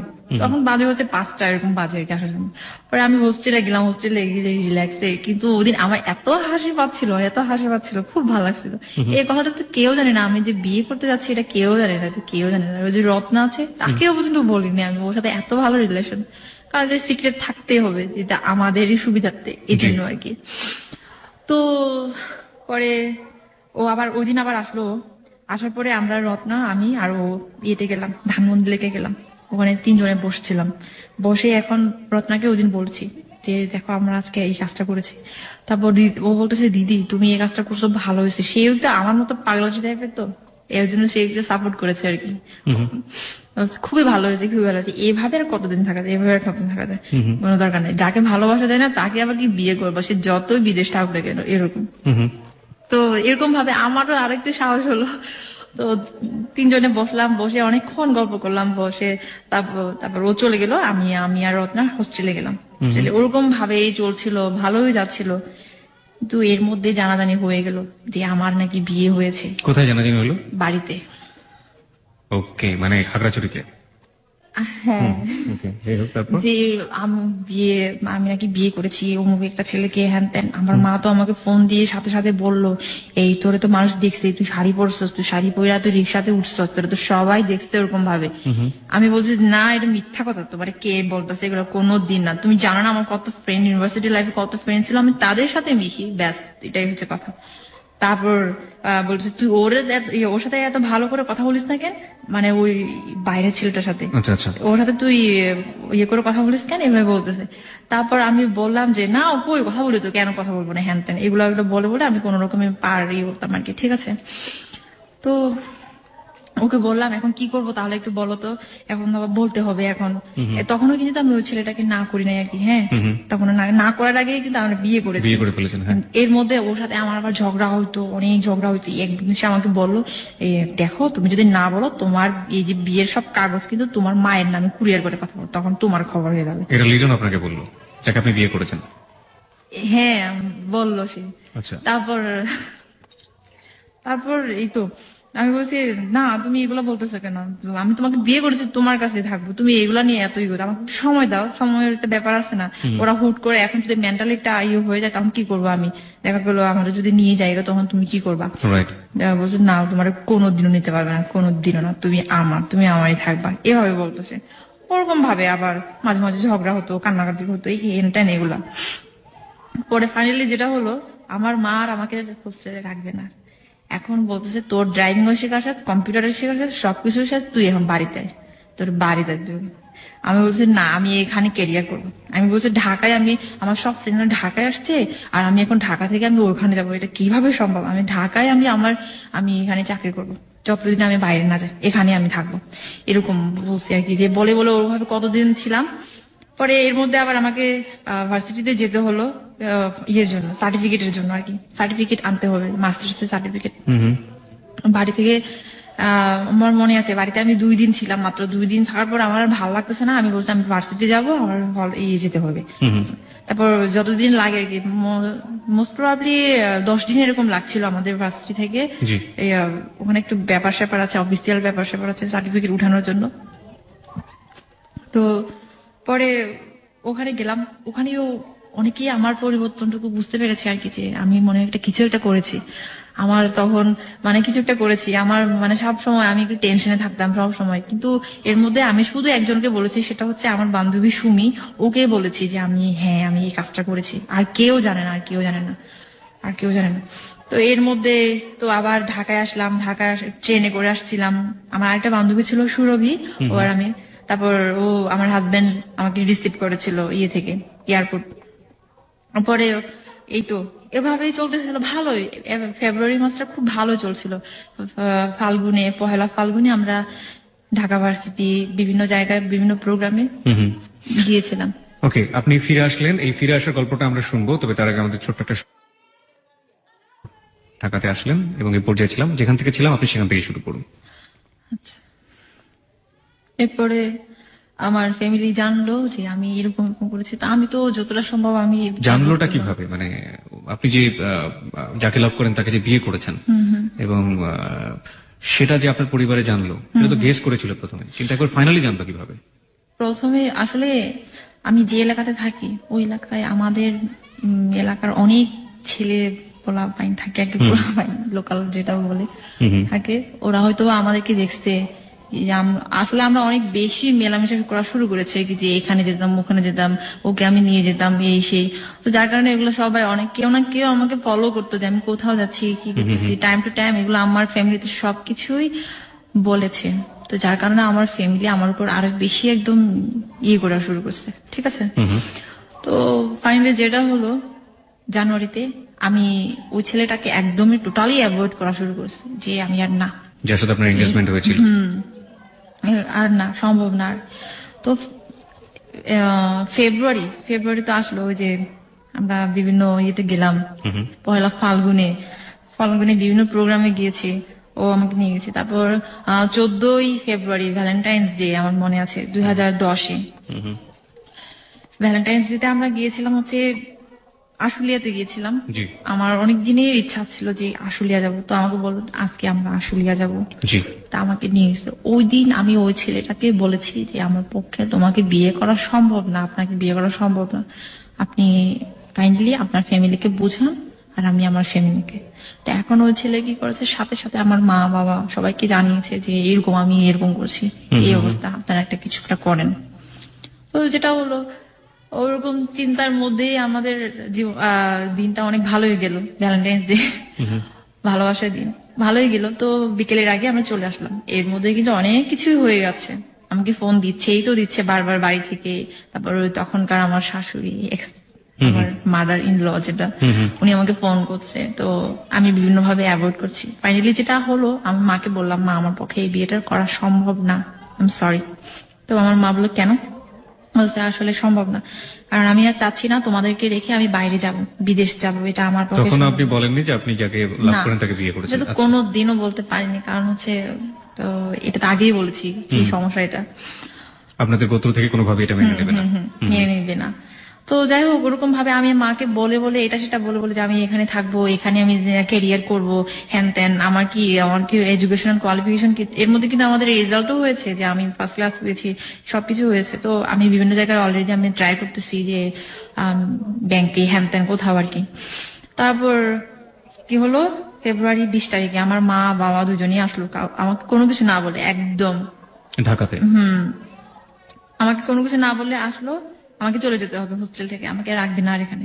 আমার সবকিছু শেষ, সব কোর্স কমপ্লিট করা শেষ, এখন আমাকে ঢাকা থেকে বাড়িতে নিয়ে যাবে। তা আমি তো ওকে বললাম ঠিক, আমি মাকে বললাম যে হ্যাঁ আমি যাব, কিন্তু আমাকে একটা দিন সময় দাও, আমার তো জিনিসপত্র আছে, আমি এগুলো গুছাতে হবে। আচ্ছা না, তোমার কোনো কিছু গুছাইতে হবে না, তোমার আজকেই সবকিছু করে আমরা গাড়ি একটা ভাড়া করে আমি চলে যাবো এরকম। তো আমি ওকে বললাম যে দেখো আমার বাবা মা আসছে, এখন কি করবো। তারপর সে বলছে ঠিক আছে তুমি তাহলে একটা জায়গায় আসো, ওখানে আমরা দেখা করি। ওই যে আমার সাথে ওর সাথে আমার দেখা হয়েছিল কিছু সময়ের জন্য। তারপর আমাকে বললো সমস্যা নেই, আমার পরীক্ষা তো শুরু হবে, এই পরীক্ষাটা তুমি বাড়িতে থাকো, একটা মাস বাড়িতে থাকো, এরপরে আমরা বাসা নিয়ে আমরা থাকবো, এরকম ভাবে আর কি। বাসা নিব। তো পরে আমি বাড়িতে গেলাম, অনেক মন খারাপ করে বাড়িতে নিয়ে গেল আমাকে। কোন রকমে মনে হয় আমি 26 দিন ছিলাম বাড়িতে, 1 মাসও থাকতে পারিনি। ওই পরীক্ষার একটা বাকি ছিল আবার। এর মধ্যে তো আমি ওর সাথে কন্টিনিউ ফোনে কথা হতো, কন্টিনিউ। এর মা আমার এটা লক্ষ্য করেছে যে আমি কারো না কারোর সাথে আমি ইনভলভ হয়ে গেছি। তারপর আমাকে মা একদিন জিজ্ঞেস করলো, মানে সবসময় তো জিজ্ঞেস করে আমি অ্যাভয়েড করে রেখেছি না, এমনিতে ফ্রেন্ডের সাথে কথা বলি হ্যান ত্যান এগুলো বলে বলে। তারপর এমনও যদি দিন আসছে যে ফিস ফিস করে কথা বলতে হয়েছে, আর মানে ফোনটা আমার কাছ থেকে কেড়ে নিতে চাইছিল এরকম। তারপরে আমি বললাম যে ফোন কথা বলা একটু কমাই দিই। এর মধ্যে সে আমাকে টাকা পাঠাইছে, কুরিয়ারে করে টাকা পাঠাইতো আমারে। আমার বলছে তুমি এখন আমার বউ, তোমার বাবা মার কাছ থেকে কোনো টাকা নিবে না, এখন আমি এখন ইয়ে করবো। তো যাই হোক, ও আমাকে টাকা পাঠাতো 1000, বাড়ি যাওয়া পারে আর কি বাড়িতে। ওরকম ভাবে আমি কোন রকমে আমি সুযোগ খুঁজতেছিলাম যে আমি বাড়ি থেকে আমি চলে আসবো বেগেন। তো বললাম মাকে, বললাম মা দেখো আমার একটা ইন্টারভিউ ডেট পড়েছে এরকম একটা ইয়েতে, আমার তো ঢাকায় যেতে হবে। আমার মা বলতেছে না তোর ঢাকায় যাইতে হবে না, তুই এখান থেকে তুই চাকরি করবি। আমার মা বলে টাকা দিলে কোনো সমস্যা হয় না, এখন তো ইন্টারভিউ ভালো ভালো যে বিভিন্ন ইয়েগুলো আর কি, ওগুলাতে বলে কি টাকা দিলে এখন কোনো কিছু হয় না, টাকা দিলে এখন এই সবকিছু হয় এখন, তোমার কোনো কিছু করতে হবে না। মানে আমার টোটালি হচ্ছে আমাকে ঢাকায় ছাড়বে না এরকম, যেহেতু বুঝতে পেরেছি যে আমি এরকম একটা ইনভলভ হয়ে যাচ্ছি। তো ফাইনালি যেটা হলো, বাড়িতে ওইদিন কেউ ছিল না, আমি আমার লাগেজ নিয়ে আমি চলে আসলাম। আমি শুধু আমার ভাইকে বলে আসলাম দেখ আমার একটা ইন্টারভিউ ডেট পড়েছে, আমার 2 দিনের মধ্যে আমি ঢাকা জানাইনি। তো পরে আসার পরে ওরা বাসায় আসার পরে হয়তো ভাবছে যে আমি ওদের সাথে যোগাযোগ করবো, কিন্তু আমি ঢাকায় এসে ওদের সাথে যোগাযোগ করিনি, আমার ফোন নাম্বার বন্ধ করে দিয়েছি। এর মধ্যে আমি আবার হোস্টেলে উঠলাম, আগের হোস্টেলে উঠার পরে এর মধ্যে জানাজানি হয়ে গেছে আমি নাকি ওই ছেলেটাকে বিয়ে করে আমি সংসার করতে আসছি, হ্যান ত্যান এগুলা। তো জানাজানি হয়ে গেল। তো আমাকে অলরেডি চোখে চোখে রাখতো, ফলো করতো আর কি এখানকার ছেলে এগুলো। এখানকার ছেলে বলতে আপনি আসলে কোন ধরনের ছেলের কথা বলছেন? আপনাদের কমিউনিটি? হ্যাঁ আমাদের কমিউনিটি। আপনাদের কমিউনিটি যে ছেলেগুলো সেগুলো চাইতো না যে আপনি বাঙালি ছেলের সাথে মিশে। তো ফাইনালি যেটা হয়েছে ওটা তো জানাজানি হয়েছে, আমি বিয়ে করেছি, এটা কেউ না কেউ হয়তো দেখেছে যে আমি শাড়ি পরেছি, এটা তো সত্যি কথা, যদিও আমি অস্বীকার করেছি কিন্তু এটা তো সত্যি কথা। তো যেটা হলো আমাকে এর মধ্যে একটা হোস্টেলেও রাখলো সে, আমি বলতে চাচ্ছি না লোকেশনটা, ফার্মগেটের কাছাকাছি। তো যাই হোক একটা হোস্টেলে রাখলো, ওখানে আমি মাত্র 3 দিন ছিলাম। মানে এর মধ্যে আমার আবার একটু সমস্যা হয়েছিল, দাঁতের সমস্যার কারণে সে আমাকে ধানমন্ডিতে একটা ইয়েতে হসপিটালে নিয়ে গেল, ডেন্টাল ক্লিনিকে আর কি।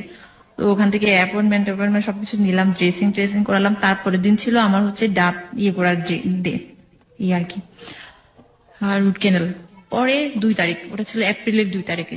কিন্তু এর আগে আমাকে বাড়ি থেকে জানানো হলো যে তোমার মা অসুস্থ, ব্রেন স্ট্রোক করেছে, ঢাকা থেকে মানে ঢাকায় করেছে, রেফারেন্স করেছে যে কোনো একটা হসপিটালে। তো আমি এটা শোনার পর তো আমি অনেক বেশি টেন্স হয়ে গেলাম, হায় কি হলো, আমার জন্য তো এগুলো হচ্ছে, আমার টেনশনের কারণে। তো আমি ওকে বললাম দেখো আমার মা নাকি এরকম হয়েছে, আমার খুব দেখতে ইচ্ছে করতেছে। তো ও বললো শোনো এটা নাটক হতে পারে, নাটক, আমি আগে গিয়ে দেখি তারপর তুমি যাও, এমনও হতে পারে তোমাকে ধরার জন্য, কারণ তুমি যে করে আসো এই জন্য। তারপর আমি বললাম যে না এটা হতে পারে না, এটা যদি আমি তো সত্যি যদি আমি তো করে আসি। তারপর বাবার সাথে সারা রাত কথা বলছি, বাবা আমাকে বিভিন্ন ভাবে কনভিন্স করলো তোর মাকে দেখতে যাইস, আমি তো আসতে পারলাম না, হ্যান ত্যান কত কিছু বলে। পরে ওই দিন সকালটা কোন রকমে পার করলাম, দুপুর আর পার করতে পারলাম না। এদিকে আমার ভাই ফোন দিচ্ছে, তুই আয় এক্ষুনি ওটা আমার কাজ নিচ্ছিল বড় ভাই। তো ও বলতেছে আমি একটা কাজের মধ্যে ব্যস্ত আছি, মানে আমার হাজবেন্ড বলতেছে আমি একটা কাজের মধ্যে ব্যস্ত আছি, তুমি একটু ওয়েট করো বিকেলটা পর্যন্ত, আমি দেখে আসি, তারপর আমরা দুজনে একসাথে যাবো যদি সেরকম কোনো কিছু হয়। আর রোজ তোমার এখন যাওয়ার প্রয়োজন নেই, কারণ তুমি অনিরাপদ এরকম। তো আমি আর ওর কথা শুনি নাই, অবাধ্য হয়ে আমি গেছি আমার দাদার সাথে মোটরসাইকেলে করে। উনি আমাকে কি করলো, উনি ওই হসপিটাল সব ঘুরে নিয়ে এসে আমার কাজিনের বাসায় নিয়ে গেল। দেখলাম যে ওখানে আমার মা আছে, কাকা আছে, সবাই পিসিমা টিসিমা সবাই আছে ওখানে। এই অবস্থা। তখনই আমার মার সাথে সাথে আমার মোবাইলটা ক্রোক করলো। আমি তো তখন, আপনার মা ব্রেন স্ট্রোক করেন না, এটা জাস্ট একটা নাটক ছিল আমাকে ধরার জন্য, যেহেতু আমি লোকেশনটা দিচ্ছি না এই জন্য। পরে আমি বুঝলাম যে ও আচ্ছা আমার মোবাইল ক্রোক করা আছে, তার মানে এখানে সামথিং প্রবলেম, তার মানে আমাকে আজকে নিয়েই যাবে যেভাবে হোক। তো আমি কি করলাম, আমিও তো আমার মায়ের মেয়ে, আমি কি করলাম, ওর মোবাইল থেকে ও বাথরুমে মনে হয় কোথাও গিয়েছিল, ওখান থেকে মোবাইলটা নিয়ে আমি কোন রকমে ওকে এসএমএস করলাম, এনি হাউ তুমি এক্ষুনি আমার হোস্টেলের সামনে আসো, আমাকে নিয়ে যাও, আজকে আমাকে বাড়িতে নিয়ে যাবে, তুমি যেভাবে পারো আসো। ওটা মেসেজ করলাম, আমি ডেঞ্জার। তো এখন আমি চিন্তা করতেছি কিভাবে যাবো এখান থেকে। তো আমাকে বলতেছে তোর জিনিসপত্র নিয়ে আসতে হবে, যা তুই হোস্টেলে তুই যা, আমিও তোর সাথে যাবো, আমরাও তোর সাথে যাবো, তুই জানি না। তো এখন আমি বলছি সেই সময়টা যদি মানে আমি জানি না সামনের দিকে স্টোরিটা কি, সেই সময়টা যদি আপনাকে নিয়ে যাওয়া হতো, মানে কি ধরনের ফিউচার, কি ধরনের ভবিষ্যৎ আপনার জন্য অপেক্ষা করতো আপনার কমিউনিটিতে? আমি বলছি এটা তো বলার অপেক্ষা রাখে না। যাই হোক, সেটা হচ্ছে পরে গেলাম কোন রকম একটা দোকান, ফোন ফিক্সের দোকান থেকে আমার কাছে যে টাকা ছিল সব টাকাগুলো বা ক্যাপচার করেছে, নিয়েছে। পরে 5-10 টাকা এরকম ছিল মনে হয়। 1 মিনিট ওকে ফোন দিয়েছে একটা ফোন ফিক্সের দোকান থেকে, তুমি যেভাবে পারো গাড়ি নিয়ে তুমি আসো আমার হোস্টেলের সামনে, যেভাবে পারো। তো হোস্টেলে গেলাম আমি, এই রুম থেকে ওই রুম থেকে করতে করতে টাইম পাস করতেছিলাম, মানে ওই টাইমের মধ্যে সে যেন চলে আসতে পারে। তো এর মধ্যে আমার একটা বান্ধবী ছিল, মানে বান্ধবী না, হোস্টেলের আর কি পরিচিত। ওকে বললাম যে তোমার ফোনটা থেকে একটু আমি তোমার ভাইয়াকে একটু ফোন করি। তারপর সে বললো যে আমি তো হোস্টেলের সামনে ওই যে গেটে আসছি, এটা নিয়ে। এখন আমি কিভাবে যাব? আমার উপরে আছে হচ্ছে আমার মা আর পিসিমা, আর নিচে আছে হচ্ছে আমার দাদা। আমি কিভাবে যাব? পরে আমার মা আর পিসিমাকে একটা রুমে বন্দি করে আমি অন্য দরজা দিয়ে বের হয়ে আমি চলে গেছি। চলে যাওয়ার পরে নিচে দাদা বলছে এই তুই কই যাস? এই তো সামনে যাইতেছি, তুই আই পিছন পিছন, তুই বাইকে উঠ। আমি বলছি না, আমি উঠতে পারবো না, আমি হাইটা যেতে পারবো, কোনো সমস্যা নেই। পরে তো ও সামনে আছে, মানে 10 হাত দূরে আছে আর কি, কিন্তু আমার মনে হচ্ছে কত দূর আছে, আমার মনে হচ্ছে এখনই আমি ওর কাছে পৌঁছে যাই, এরকম মনে হচ্ছিল। ও আমার দিকে তাকিয়ে আছে, আমার মনে আছে এখনো সে একটা টিয়া কালারের শার্ট পরেছিল। তারপর গেলাম, সিএনজি ভাড়া করে আসছিল, সিএনজিতে উঠলাম, উঠার পর একটু মনে গিয়েছি, যাওয়ার পরে আমার দাদা আমাদেরকে ধরে ফেললো, সিএনজিটা করলো, আটকানোর পরে সিএনজি ওয়ালা বলতেছে এখানে মনে হয় সমস্যা আছে, ভাইজান আপনারা নামেন, আমি আপনাদেরকে আর নিতে পারছি না। এখন কিচ্ছু করার নেই, বাধ্য হয়ে আমরা নামলাম, দুজনের হাত শক্তভাবে ধরে আছি। সে আমাকে বলছে কোনোভাবে তুমি আমার হাত ছাড়বে না। তারপর আমি তো কান্না শুরু করে দিচ্ছি ওখানে। আমার মা পিসিমা অলরেডি চলে আসছে। এখন আমরা বলতেছি, তারপর আমার ভাই বলতেছে এই আমার হাজবেন্ড কে বলতেছে তুই এরে কোথায় নিয়ে যাস, আমার বোনটারে তুই কোথায় নিয়ে যাস? হ্যাঁ, তারপর চিল্লাচিল্লি করতেছে, হে ভাই লোকজন শুনেন, আমার বোনটারে সে ধরে নিয়ে যাইতেছে, এরকম ভাবে মানুষজন জোর করতেছে। তারপর অনেকেই আসছে, দোকানদার কত কিছু আসছে ওখানে, যারা ছিল পথচারী তারাও আসছে। পরে আমি বললাম যে না ও আমাকে ধরে নিয়ে যাচ্ছে না, আমরা বিয়ে করেছি, দুজনকে অনেক ভালোবাসে, আমরা চলে যাচ্ছি, ওরা আমাদেরকে ডিস্টার্ব করছে। তারপর এর মধ্যে ওরাও একটু হলো, হ্যাঁ ওরা তো ভালোবাসে, তারা চলে যাক, এরকম ভাবে। কিন্তু এর মধ্যে আমার ভাইটা করলো, যেটা বলে আর কি, যে না ও কিন্তু অমুক ধর্মের, মানে অমুক, এভাবে বুঝেছে। তারপর ওই লোকগুলো আরো বেশি হয়ে গেল। তারপর বলে যে ঠিক আছে এখানে একটা ব্যবস্থা করতে হবে, বিচার করতে হবে। অমুক ধর্মের মানে ছেলেটার রিলিজিয়নের, হ্যাঁ এটা কেন বললো? যাতে লোকজন তার উপর জোর হয়, এটা হয় যেন আমাকে আটকে রাখতে পারে। ঠিক আছে, তো আমি বললাম যে এটা বলার পর লোকজন কি করলো? হ্যাঁ, লোকজন ঠিকই তাই করলো, এরকম করলো যে এখানে তো মুরব্বী আছে, যেহেতু ওই মেয়েটা এখানেই থাকে, তাহলে তো নিশ্চয়ই এলাকারই একটা সমস্যা, তো এটা আমরা এভাবে করবো, লোকজনগুলো বললো। মানে আপনার বরের উপরে তারা চড়াও? হ্যাঁ, চড়া হলো। ঠিক আছে, পরে ওখান থেকে আমরা দৌড়ে একদম দুজনকে ধরছি একদম সিনেমেটিক কাহিনীর মতো। পিছনে ওরা আসতেছে দৌড়াই, আমরা যাচ্ছি সামনে, এরকম ভাবে আমরা চাচ্ছিলাম যে কোন রাস্তা ফাঁকা থাকলে আমরা সেদিক দিয়ে বের হয়ে যাবো, এরকম। কিন্তু হোস্টেলের সামনেই কাহিনী? হ্যাঁ, হোস্টেলের সামনেই। তারপর ওখান থেকে কমিউনিটি পুলিশ আসলো, আসার পরে আমাদেরকে ধরে ফেললো। ধরার পরে ওখানে একটা সালিশ কেন্দ্র আছে, ওই সালিশ কেন্দ্রে নিয়ে যাওয়া হলো আমাদেরকে দুজনকে। ওখানে তো এর মধ্যে আমাদের কাকা, যারা মানে আত্মীয় স্বজন যারা আছে ঢাকায়, সবাইকে কল করা হয়েছে, সবাই আসছে। এবং আমাদের কমিউনিটির কম হলে 200 থেকে 250 ছেলে আসছে, এরকম আসছে। এই ধরনের ঘটনা শোনার পরে সব তো এখন তো যেহেতু ফোনে সবকিছুই হয়, এখন কোনো সমস্যা হয় না। তো যাই হোক, আসার পরে ওখানে আমাদেরকে রাখলো সালিশ কেন্দ্রে। ওখানকার পাড়ার মুরব্বী আসলো, চেয়ারম্যান যে আসে, তারপর আসলো। আসার পরে ওরা বলতেছে সবকিছু জানাজানি হয়ে গেল, আমাকে মানে কি বলবো, জানাজানি হয়ে গেল। ওখানে জিজ্ঞেস করতেছে মেয়েটার নাম কি, হ্যান ত্যান, ছেলেটার নাম কি, সবকিছু। তারপর বয়স সবকিছু জিজ্ঞেস করলো, আমরা কি করেছি, বিয়ে করেছি, সবকিছুই।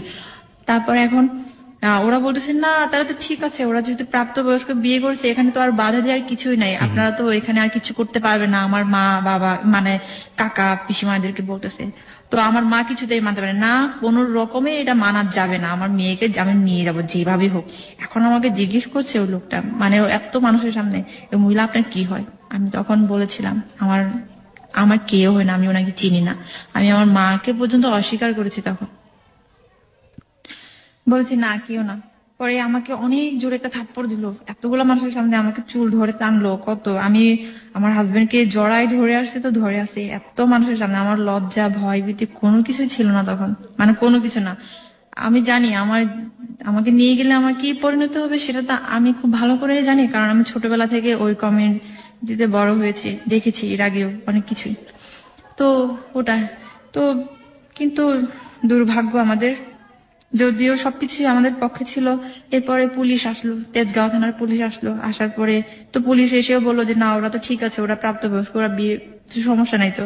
কিন্তু মানে এখন যেটা হয় আর কি, ক্ষমতার জোর থাকলে আসলে কোনো কিছুই হয় না, আইনও এখানে হার মানে। ওই দিন ঠিক তাই এরকম হয়েছিল। আমার কাকার উপর লেভেলের একজনকে ফোন করা হলো যে এরকম এরকম সমস্যা, যেভাবে হোক আমরা ওকে রাখতে চাই, আমাদের মেয়েটাকে আমাদের কাছে রাখতে চাই। তো ওখান থেকে উপর লেভেল থেকে ফোন আসলো ওই পুলিশের কাছে, তেজগাঁও থানার ওসি ছিলেন উনি। ওনাকে ফোন দিয়ে বললো যে যেভাবে হোক মেয়েটাকে মেয়ের মায়ের কাছে ফিরিয়ে দাও, আদারওয়াইজ আপনার চাকরি থাকবে না। যে বললো সেও আপনাদের কমিউনিটির? হ্যাঁ, আমাদের কমিউনিটির। তারপর হচ্ছে তো এরকম ভাবে এখন পুলিশটাও তো যেহেতু চাকরি নিয়ে টানাটানি হয়ে গেল, স্বাভাবিক এখন সে আর আমাদের আর পক্ষে থাকতে পারতেছে না। এখন ওকে আমার হাজবেন্ডকে বললো, তো আমার হাজবেন্ড, আমি তো ওকে ছাড়তেছি না, ও আমাকে ছাড়তেছে না, এরকম ভাবে। তা এখন বলতেছে ঠিক আছে তাহলে তোমার বাবা মাকে ডাকো, ওকে বলতেছে। তো ও বলতেছে আমার তো বাবা নেই, মা আছে, মা অনেক বয়স্ক মানুষ, ওনাকে এই কথাগুলো বলা যাবে না। বলছে তাহলে তোমার ভাই তো আছে? বলছে না, ভাইকেও ডাকা যাবে না, এরকম সমস্যা। কারণ ওর ফ্যামিলিতে এগুলো এখন পর্যন্ত জানায়নি, এখনো পর্যন্ত এইটা বলছি। তারপর এই অবস্থা। এখন শুধু ঢাকায় কি আছে, ঢাকায় ওর একটা দুলাভাই আছে, ও যে বাসায় থাকতো ওই বাসার মালিক আর কি, হ্যাঁ দুলাভাই থাকে। তো ওনাকে ডাকা হয়েছে, উনি আসছে, মানে সমস্ত ঘটনা ওখানে সমস্ত কিছু শোনার পরে এখন এই সেই। আমি তো কিছুতেই যেতে চাচ্ছি না, আমি তো জানি। পরে আমাকে একটা রুমে বন্দি করা হলো, বন্দি রাখা হলো, ওখানে সিদ্ধান্ত নেওয়া হলো যে কি করা যাবে, এখন কি করা যাবে। আমার মাকে আমি দেখতে পাচ্ছি ও কতটা এক্সাইটেড ছিল আমার হাজবেন্ডের উপরে, বারবার এভাবে এমন ভাবে তাকাচ্ছিল, মনে হচ্ছে এখনই মেরে ফেলবে। কিন্তু আমি তো জানি আমি কিছুতেই আমি ওকে করবো না। এমনও সিদ্ধান্ত নিয়েছে ওকে ওখানে নারী নির্যাতন মামলা দিবে, কিন্তু আমার জন্যই দিতে পারেনি। আমি ওখানে বাধা দিয়েছি, কারণ আমি যেহেতু আমি একটা ভিকটিম, তো পারিনি ওটার জন্য। তো এখন ফাইনালি যেটা হলো সেটা হচ্ছে আমাদেরকে বুঝানো হলো, পুলিশটা আমাকে আর ওকে একটা রুমে নিয়ে গিয়ে বুঝালো যে দেখো ও যদি না মানে তাহলে কিন্তু তোমারই সমস্যা হবে। আমার হাজবেন্ডকে বলতেছে তোমাকে কিন্তু নারী নির্যাতন মামলা অলরেডি কিন্তু দিতে চাচ্ছে, এখন দিলে তুমি জানো এখন কত বছরের জেল, তারপর রিমান্ডে নিয়ে যাবে, তোমাদের দুজনকে রিমান্ডে নিয়ে যাবে, তখন কি হবে। এখন তার সাথে একটা কাজ করো, তুমি ওকে ছেড়ে দাও, ও চলে যাক ওদের বাড়িতে, কোন রকমে একদিন সুযোগ বুঝেও পালিয়ে চলে আসবে, তখন আর কেউ আর ধরতে পারবে না, এরকম ভাবে। কিন্তু আমি কিছুতেই মানতেছি না এটা, কারণ আমি জানি বাড়িতে গেলে আমার কি অবস্থা হবে, আমি জানি সেটা। আমি বারবার বলতেছি না, ওখানে গেলে আমাকে নিলামে দিবে, ওখানে গেলে আমাকে এরকম বয়স্ক মানুষের সাথে বিয়ে দিবে, আমি জানি আমাকে মেরে ফেলবে, ওখানে এমনও হতে পারে আমাকে জঙ্গলে দিবে। আমি এগুলো অনেক কান্না করছিলাম আর বলছিলাম এসব কথা। আমি তারপরে তখনও পর্যন্ত ওকে ধরে আছি, আমার লজ্জা দিতে কিছু করতে। নিলাম শব্দটা নিয়ে অনেক বলা আছে, নিলামে দেবে মানেটা কি? মানে এটা কি আপনাদের গোত্রেরই একটা নিয়ম বা এরকম কিছু একটা, যে বাঙালি কোনো ছেলেকে বিয়ে করলে এরকম? হ্যাঁ, ঠিক তাই। বাঙালি কোনো ছেলেকে বিয়ে করলে ওই মেয়েটাকে তো এমনিতেই, যদি ইনকেস যদি মেয়েটাকে ধরতে পারে, তখন সেক্ষেত্রে হয় কি, আমাদের কিছু বলতে চাচ্ছি না, এগুলো পলিটিক্যাল আছে তো, যার কারণে ওকে দেখা যায় যেটা আপনি চাবেন না সেটার বিষয়ে আমাদের কোনো জন্য নেই। তো নিলামে দেয় বলতে কি সমাজের কাছে তুলে দেয়, তখন আর ফ্যামিলির কাছে আর থাকে না আর ব্যাপারটা। ফ্যামিলি চাইলেও আর কোনো কিছু করতে পারে না, সমাজ যা বলে তাই। এমনও হতে পারে বয়স্ক একটা লোকের সাথে মেয়েটাকে বিয়ে দিচ্ছে, এমনও হতে পারে তাকে একটা রাখাল কিংবা রিক্সাওয়ালার সাথে বিয়ে দিচ্ছে, তাকে সাথেই থাকতে হবে। আর এমনও হতে পারে মেয়েটাকে জঙ্গলে পাঠিয়ে দিচ্ছে। এরকম আমাদের রিলেশন আছে ওরকম। তো যাই হোক, আমি বারবার এটা বলতেছি আমি পারবো না, আমি কোনোদিনও যাবো না, আমি মরে যাবো, আমি যাবো না। তারপর ও আমাকে বুঝালো, জান তুমি যাও। এখানে একটা কথা বলে রাখি, আমি ওকে জান ছাড়া আমি কিন্তু কোনোদিন ওর নাম বলি না। তারপর ও আমাকে বলে যান, ঠিক আছে। তারপর আমি বলছি জান আমি তোমাকে ছাড়া আমি কিভাবে থাকবো, আমি কোনোদিন পারবো না, আমি যাবো না, আমাকে মেরে ফেলবে, তুমি তো জানো সবকিছু। তারপর সে বলতেছে জান তুমি যাও, আমি তোমাকে নিয়ে আসবো যেভাবে হোক, 1 মাস হোক 2 মাস হোক, তুমি মোবাইলটা রাখো। ওর 2টা মোবাইল ছিল, একটা মোবাইল আমাকে চুরি করে দিছে, আমি মোবাইলটা কোন রকমে আমি একটা করে রাখলাম। এর মধ্যে কিন্তু আমাদেরকে সবাই যে যার মতো করে ভিডিও করতেছে, হ্যান ত্যান করতেছে, কত কিছু করে। মানে ওই সময়টাতে ভিডিও করছে? হ্যাঁ, ভিডিও করছে অনেকেই। আপনার যে ছেলেগুলোর কথা আপনি বলছেন, আপনার কমিউনিটির বিভিন্ন ছেলেরা এগুলো ভিডিও করতেছে, আপনাদের যে টর্চার গুলো হচ্ছে ভিডিও করছে। হ্যাঁ, ওকে। আমাকে ওখানে অনেক মারছে, ওকেও মারছে। তারপর পরে ওখান থেকে বের হলাম, অনেক কাঁদতেছি আমি জানি আমার কপালে কি আছে, কিন্তু জানি না ওর তখনকার ফিলিংসটা কেমন ছিল আমি এটা জানি না। আমার ফিলিংসটা ছিল এটাই যে আমি ওকে হারালাম, আমার জীবন থেকে আমি হারালাম। তো গেট থেকে বের হওয়ার সময় ওকে পুলিশে নিয়ে যাচ্ছে, আমাকে আমার মা বাবা আমার আত্মীয় স্বজন আমাকে ধরে রাখছে, আমার মা এমন ভাবে ধরে রাখছে আমি মনে আসামি। পরে ওকে ওরকম ভাবে আমি বললাম যে জান আমি যাচ্ছি, আমি জানি তোমার সাথে আমার আর কোনোদিন দেখা হবে না আর এই জীবনে, তুমি ভালো থেকো, এটা শুধু বলছিলাম। কান্না করছিলাম। পরে ওকে নিয়ে গেল থানায় নাকি কোথায় নিয়ে গেলো জানি না, থানায় মনে হয় নিয়ে গেছে। পরে আমাকে হোস্টেলে নিয়ে আসলো। হোস্টেলে আসার পরে আমার মা অনেক মারছে আমাকে, ও অনেক মারছে, চুল ধরে এসেছে। পরে একটা পর্যায়ে আমি সেন্সলেস হয়ে গেলাম ওখানে। সেন্সলেস হওয়ার পরে আবার সেন্স ফিরে আসলো, দেখলাম যে হোস্টেলে অনেক জোরসোরো হয়ে আছে। ওর মধ্যেও আমি ওর সাথে যোগাযোগ করতে চাচ্ছিলাম, কিন্তু পারতেছিলাম না, কারণ আমার কাছে ফোন টোন কিছুই ছিল না। পরে আমি জানি, পরে ওখান থেকে সার্টিফিকেট সবকিছু নিয়ে বের হলাম। বের করা হলো আমাকে, একসাথে রিক্সায় উঠলাম, কাকা আমি আর আমার মা। আমাকে এমন ভাবে ধরিয়ে রাখছে যেন আমি রিক্সা থেকে যেন পড়তে না পারে। আমি বারবার চাচ্ছিলাম যে আমি মরে যাব।